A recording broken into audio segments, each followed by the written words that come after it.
you think is the strategy behind this? Hard to tell, Michael, because as you rightfully said, and as a common Kenyan, we had expected that those changes were going to be much more pronounced in terms of dealing with the issues that affect the common citizen. Mm-hmm. But this is really a case of what we're seeing is leadership, governance, and politics. And I think the head of state is spending too much time politicking.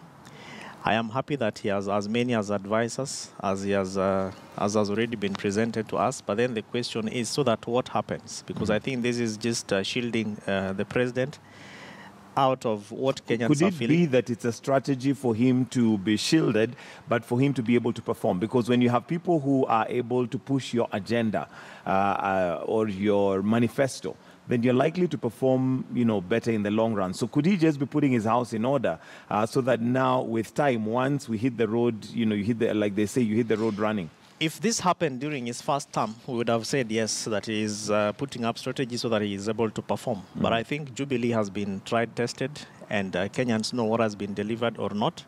And what would have expected of the president is to just hit the road and let things move on. But then we also take note of the fact that he has a deputy who is interested in carrying on the legacy. Mm-hmm. And, of course, running for presidency. But for the president, I think the most important thing at this point is, because it is Kenyans who are going to judge him when he leaves, the kind of legacy that he's going to leave for us. And I think so far, yes, it is picking up, looking at the 6 years that he's been at the apex of governance and leadership of Kenya. But I think a lot of things still need to be done. Mm-hmm. So if he had these technocrats being able to influence decisions that are going to resonate to the feelings of Kenyans, for instance, we are talking about a loan, to be able to pay a loan.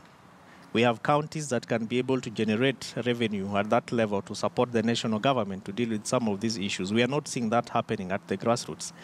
Youth unemployment issues, we have several young people out there looking for job opportunities. And so if all these wrangles were aimed at, say, for instance, policy decisions, and people are disagreeing on policy concerns that affect the citizens, then that would have really been something much more pronounced and profound. And progressive. And of course, progressive.